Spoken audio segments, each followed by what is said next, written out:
Welcome to the Ricky Matthews Show from the Citizens Bank Studio. Hope you're having a great day as we continue to celebrate all the wonderful people who are working so hard in the trenches to make Mississippi such a great place to live, work, and play.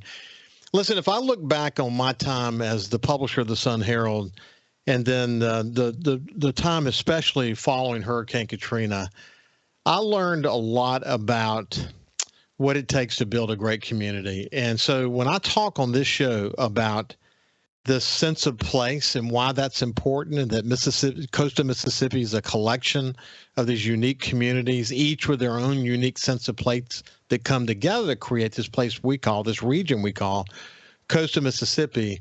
I have a deep understanding of that. I had the opportunity to work with some terrific architects and planners from all over the world, for that matter. We had the Prince of Wales Foundation represented here during the charrettes after Hurricane Katrina, and Andreas Joani, the famed architect, the father of new urbanism, was part of that conversation.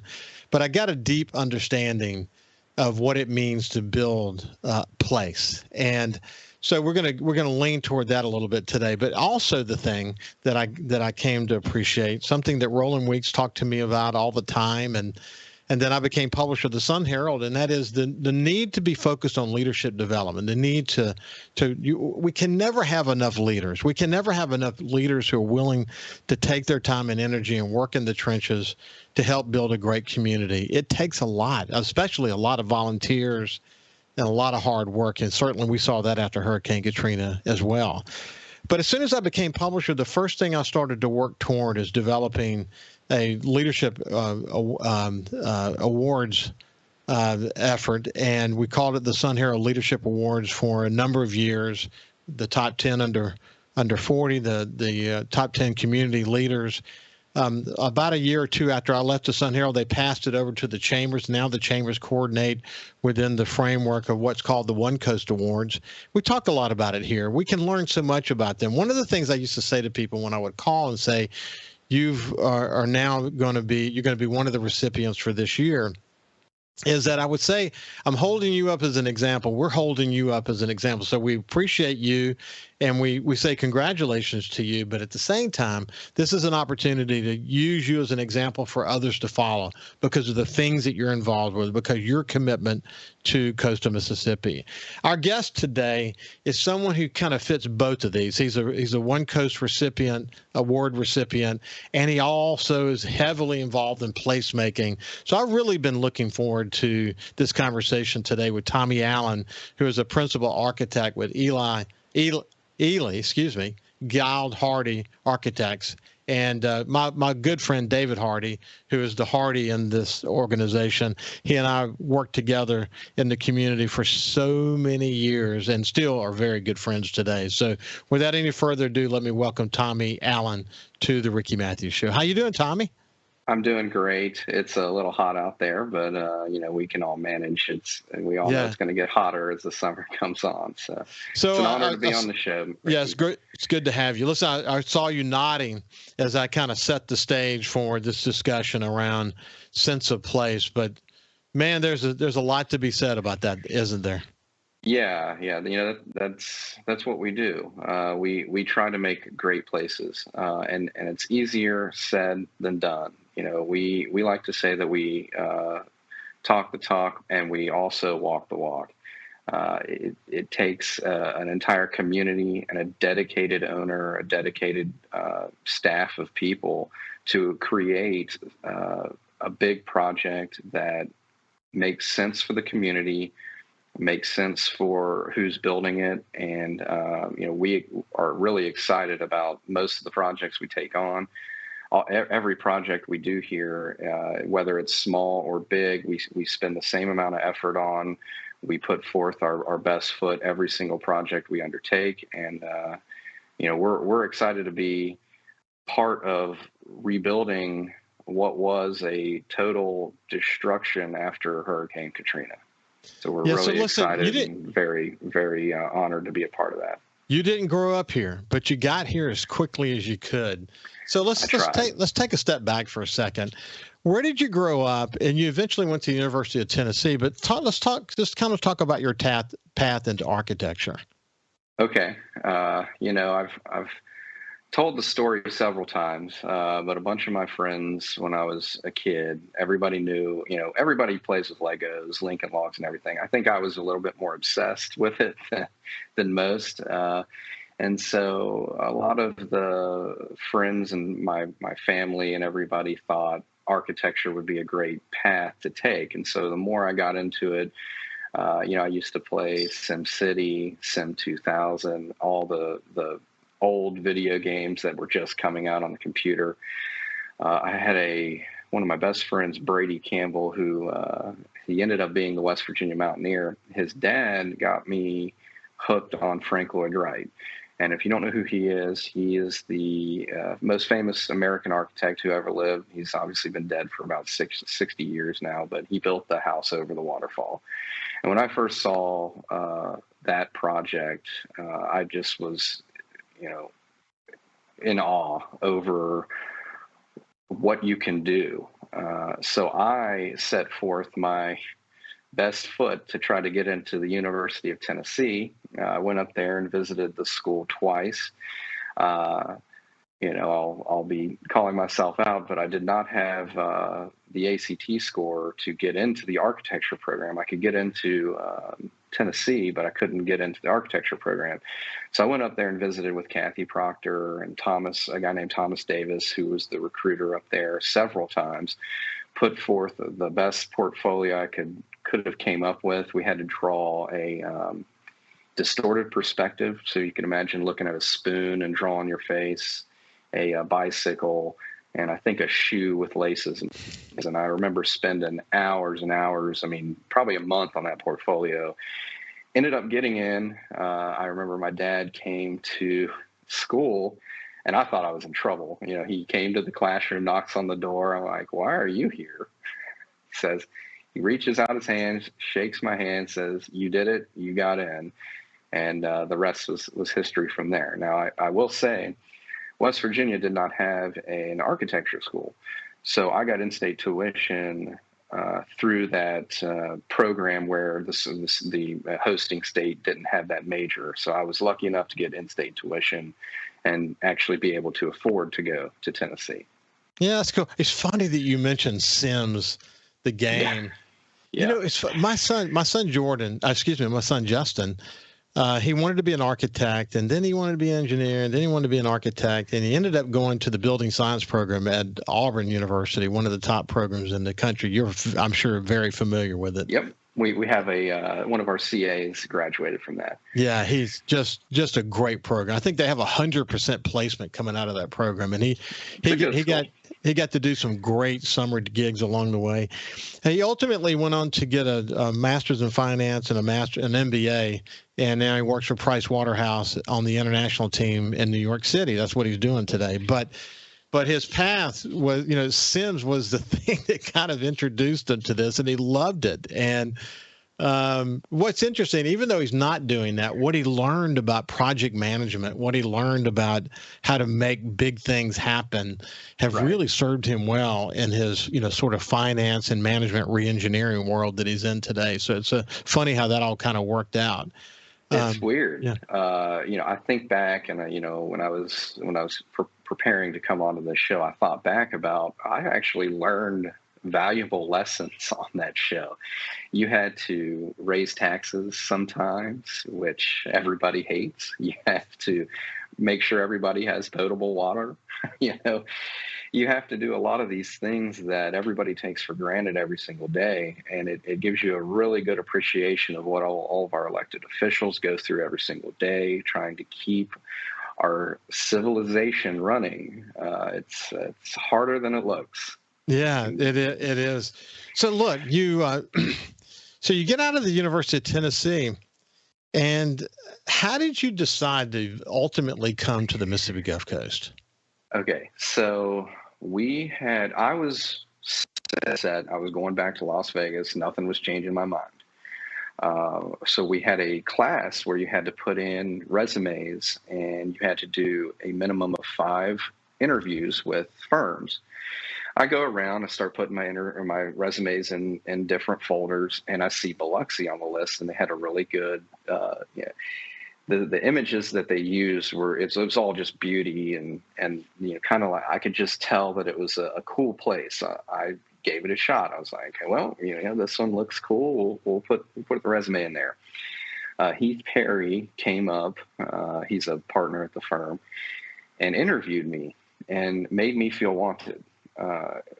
Going back to Vegas would have been a disaster if I would have went there. The firm that I wanted to go work for ended up shuttering in the '08 financial crisis. They became an engineering firm. They don't exist anymore. They used to do these giant condos. I actually worked on the 4040 Club. It's Jay-Z's club that he did. Hey, let's do in Vegas. Let's pick it up right there when we get on the other side. We're out of time on this segment, but when we come back on the other side, we'll continue our conversation with One Coast Award recipient Tommy Allen. He's an architect here in Coastal Mississippi. We'll see you after this break. Great. Welcome back to the Ricky Matthews Show from the Citizens Bank Studio. We'll be doing a series of these shows going forward, recognizing One Coast recipients. And today we have Tommy Allen, who's a principal architect with Eley Guild Hardy Architects here in Coastal Mississippi. You've seen their sign. You know them. David Hardy is the one I know the most because we've worked together in the community in so many different ways. But, to look at the long list of things that you've been involved in, it's clear that there is a culture inside that architectural firm that says, we want you to connect with the community. We want you to learn about the community. We want you to lead in the community in a way that helps you become a better architect. I mean, that must be just a prevailing principle inside that architectural firm. It is. We pride ourselves on being involved in the community, and that's another one of those things that's easier said than done. We're all really, really busy. Everybody's got a lot of stuff going on. It's our obligation to the community to stay involved and do what you can to make the community a better place. We give all of the employees an opportunity to join an organization, whether it be Coast Young Professionals, the Chamber. I was originally a Chamber champ before I got involved in Chamber stuff. And we like to encourage that with everyone. And it's funny you mentioned that. And I know we would talk about recruiting later on in the segment, but one of the things that is a draw to our community here on the coast is that we have these organizations that allow everyone to get out there and be a volunteer and get involved in the community. So I sell that when I go up to Knoxville. I sell this idea that we want you to immediately come here as a young person, get involved in Coast Young Professionals.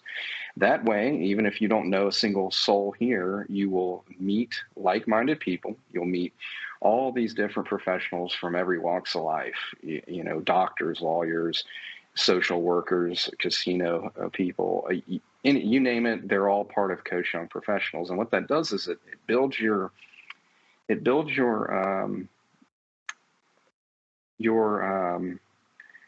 network. You're basically networking. That's what you're doing. And over time, it's not even networking anymore. You become friends with these people. These people become your best friends. Over time, all of those young leaders will eventually move up in all of their companies, that their respected companies that they're in there for Coast Young Professionals for. And so what we like to say to young folks is the way you build clientele is you go out there and you network, you make really good friends with all these professionals, and eventually these professionals will be leaders in their company. They're going to call you one day. They're going to have some horrible project that's a renovation project that you're not going to make any money on, but that's okay, because that's the project we want you to take. We don't want you to say no to your friend. We want you to bring that project in. We want you to do the best job you can, because it may not be a terrible project. The next project may be awesome. The next project may be, a $10 million new building for that company that you're building that relationship with.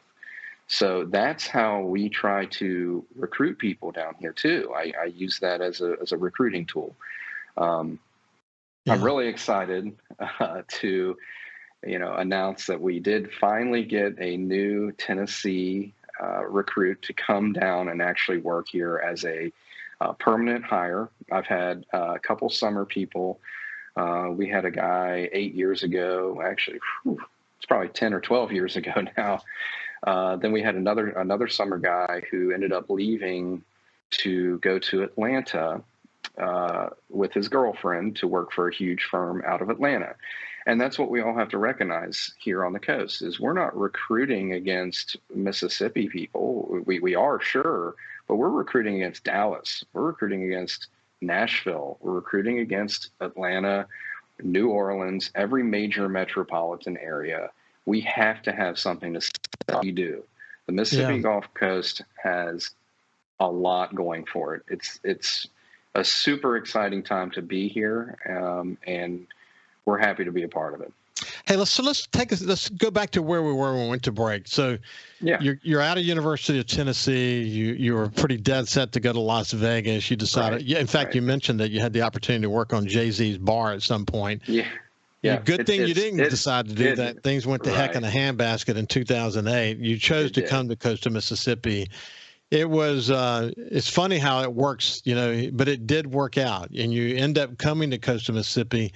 And immediately you get drawn into a number of projects that are about rebuilding after Hurricane Katrina. I mean, we still have rebuilding efforts to continue today, 19 years later. It's amazing. But that's just when you're dealing with the worst natural disaster in American history, that's the opportunities we have. And you hit the ground running, didn't you? Right. So basically in the wake of the aftermath of it was devastating. Hurricane Katrina. I wasn't here. I apologize for that. I would have loved to have been here to try to help people as best I could. My wife, Ashley, had to go through the storm. She tells me about how horrible it was, and I believe it. I believe every story that's been told. I know Taylor had to saw his way out of the roof of his house and to get out.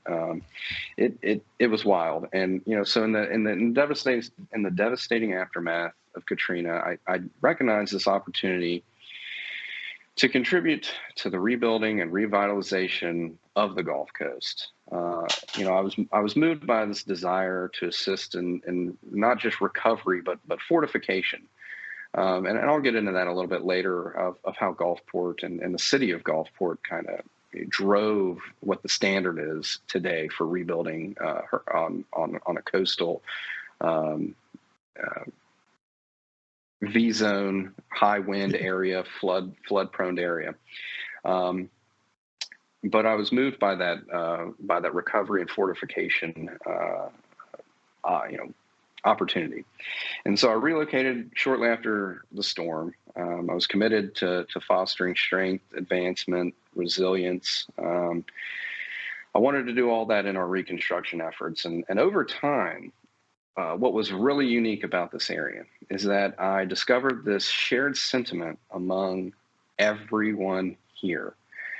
They were all equally dedicated to the region's resurgence. It was this collective determination that fueled my ongoing commitment to the Gulf Coast's prosperity, even as this initial, we'll call it, rebuilding phase nears completion.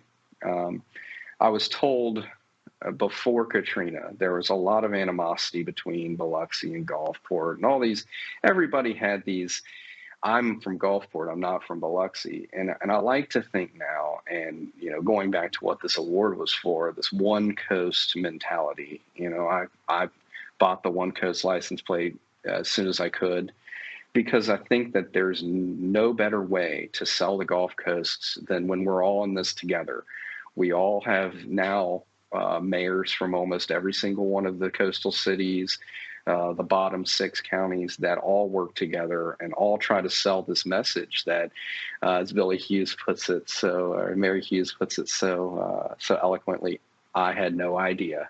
He talks about it all the time. I had no idea. When people come here, they just had no idea until they're done with their trip, and that's what they say. I had no idea.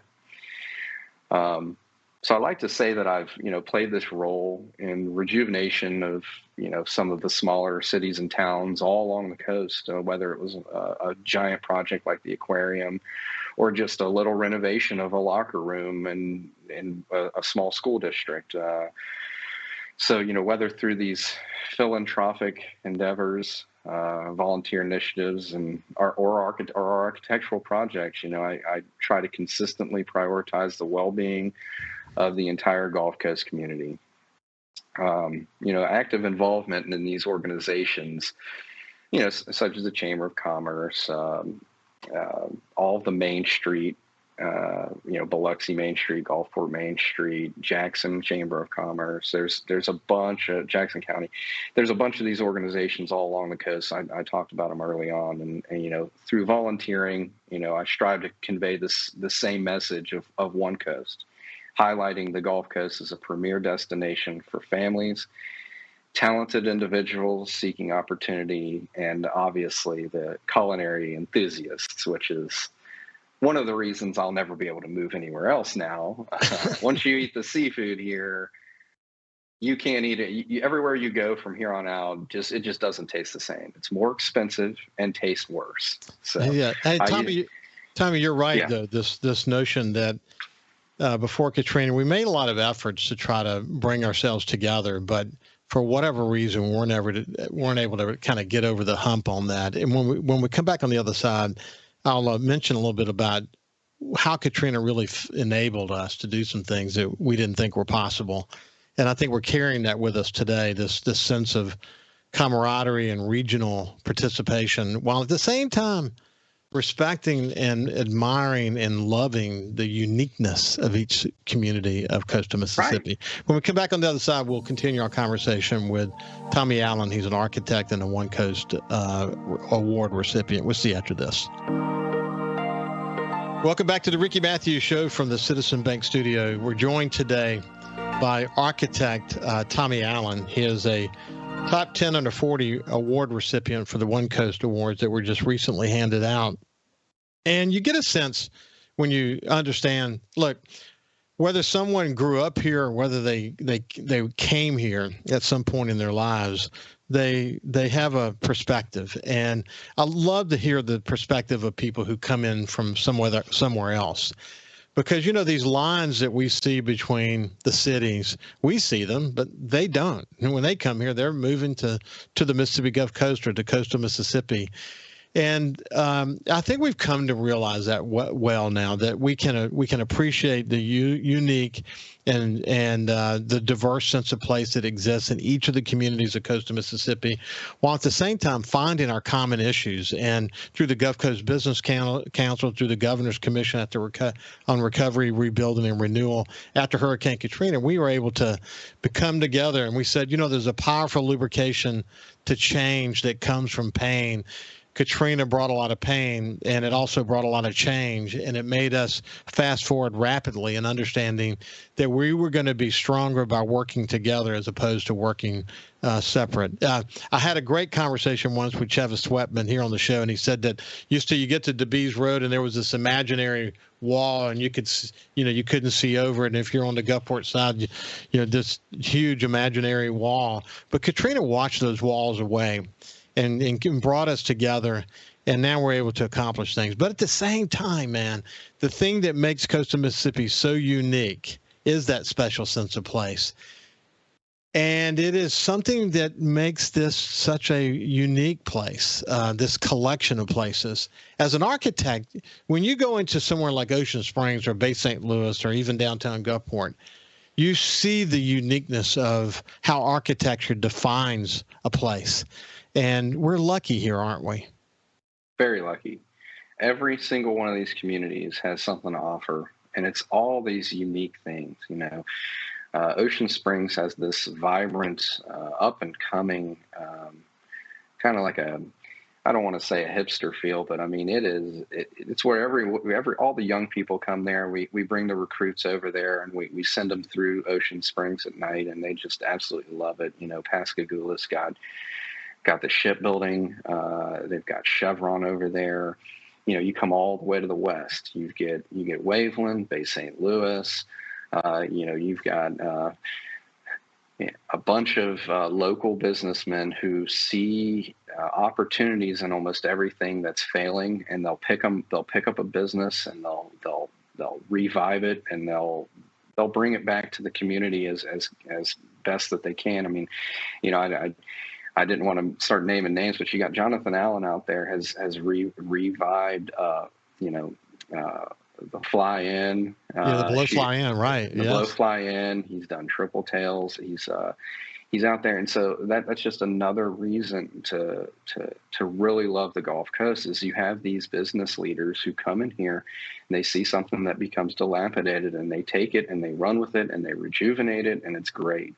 So moving back to this whole idea that every community has something unique, this is something that I use as a recruiting tool too. I start from the west and go to the east. You've got, like I said, Waveland Bay, St. Louis. You've got NASA over here. Now we're getting the Buc-ee's in between no man's land and between NASA and Gulfport. So Gulfport, you've got the CB base. You've got the Port of Gulfport. We've got all our businesses that are moving here from California. I mean, come on. This is fantastic. Ocean Aero moved here from San Diego, which was one of my top cities. It was the number one city that I liked growing up. I went there. I remember going out my hotel door, opening the door, and then shutting it and opening. I couldn't tell what was inside and what was outside because the weather was so nice. But yet, coastal Mississippi is where this business came to set up shop and start their whole idea of these underwater drones. And it's fantastic. You have Relativity, who moved here. They're doing great stuff with rocket testing at NASA. I mean, these are companies that are coming to South Mississippi. Even you talk about North Mississippi and the Golden Triangle and all these advanced technologies that are coming here. They just scored Amazon's AI piece that they're doing up there just north of Jackson. I mean, right now we've got a lot going on, whether you're in coastal Mississippi or mid Mississippi or North Mississippi. It's a fantastic time to be here. So if you move further east or further east, Biloxi, you have Keesler Air Force Base. You've got up in Hattiesburg, you've got Camp Shelby.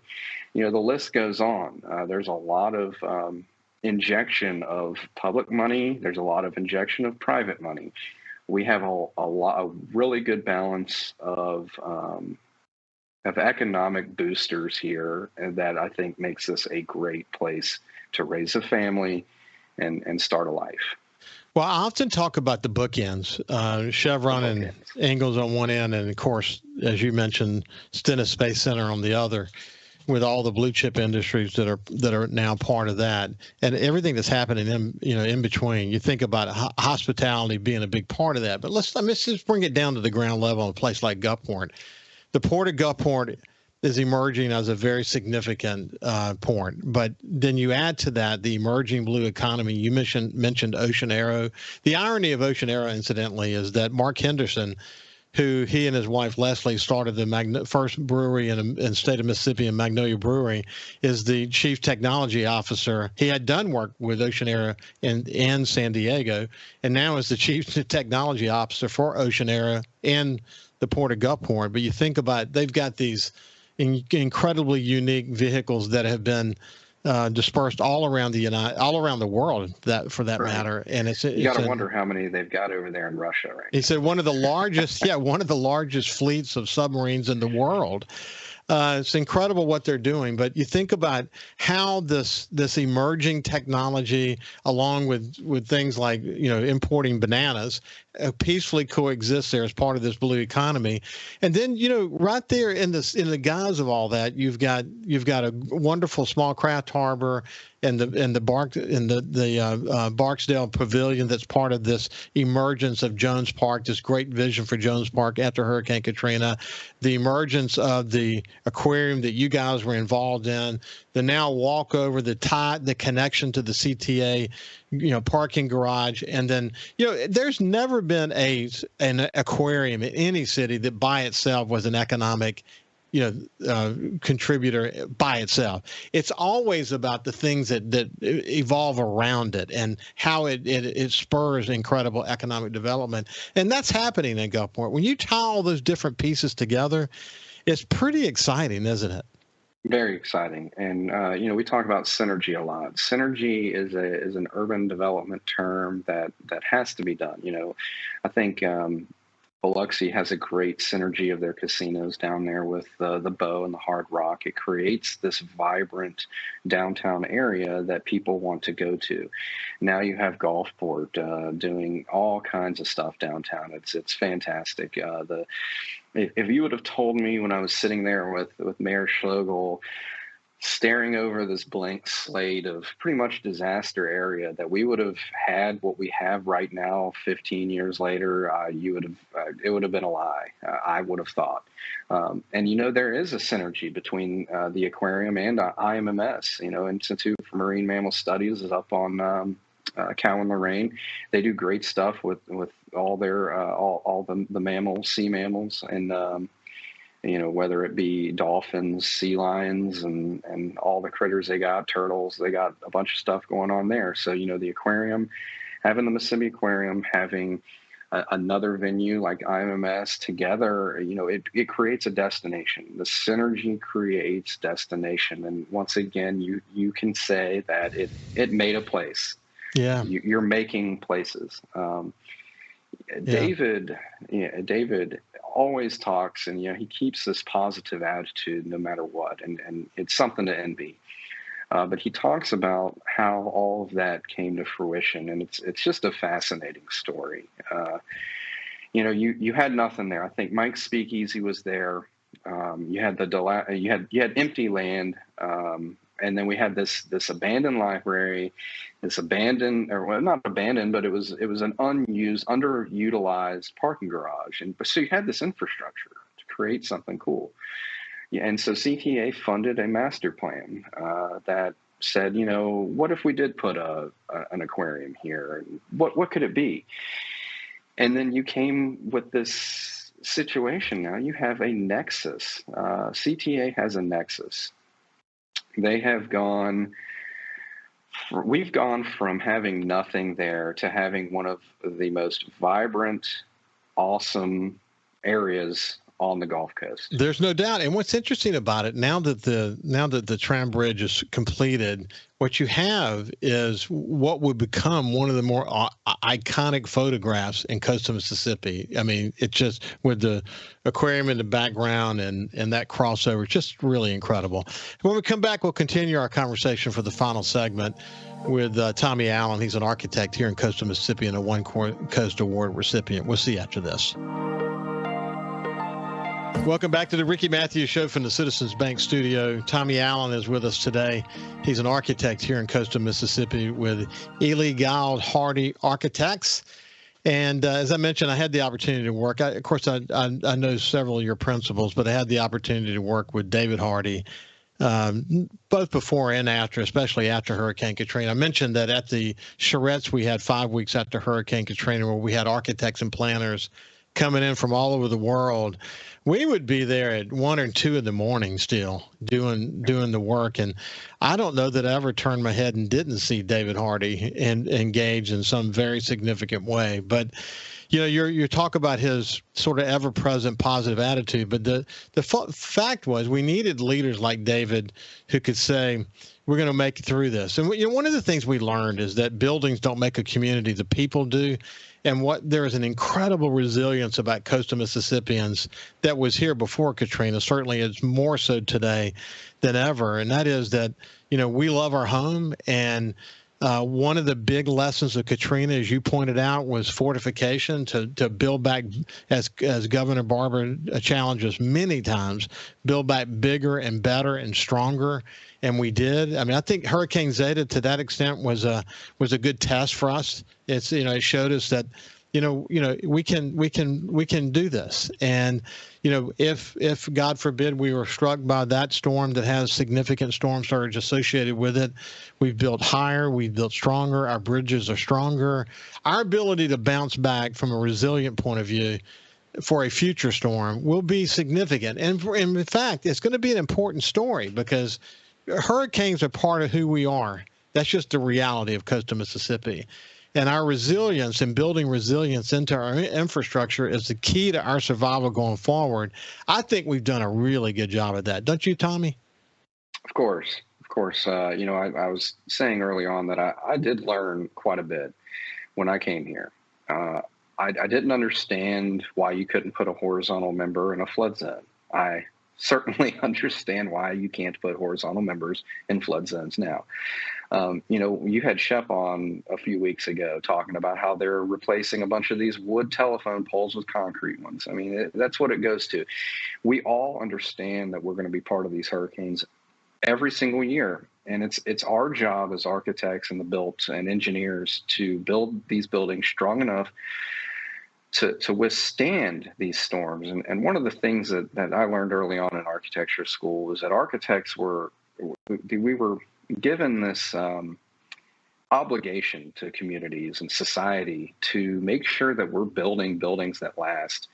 And, you talk about building buildings that not just power themselves, but the buildings around it with the renewable energy. You talk about all of these buildings that we're building down here on the coast that are resilient to storm surge and wind. And, you talk about a place like Charleston, South Carolina. They've got both hurricanes and earthquakes. Now, to design a building against an earthquake is a little bit different than to design a building against a hurricane. A hurricane, you want to be really heavy, concrete, stiff structures. To design against a earthquake, you want to be flexible. So I don't want to sign up to go move over to Charleston, South Carolina. That sounds dreadful. But, one of the things you touched on just a minute ago, I did want to expand on.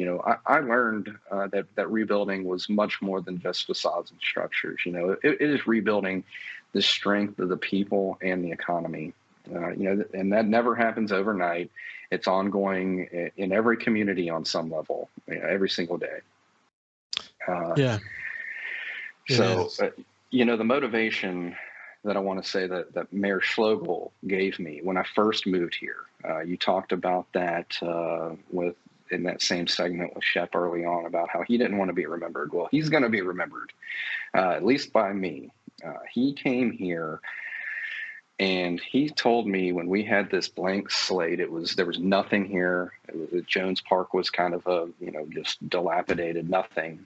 He wanted to have everyone understand that was the front door to Mississippi.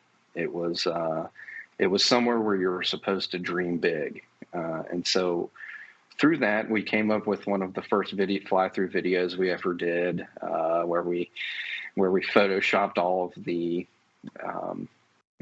city council members on a funny video to try to sell this idea of what the harbor could be. And it isn't exactly what we put in the video, but it is what we have. It's beautiful. It works, and it draws people to it. The addition of the Mississippi Aquarium across the street to Jones Park and this bridge now, as you kind of stole my thunder earlier talking about the vista that you get coming across. You go park your car at the CTA parking garage. Go visit the aquarium.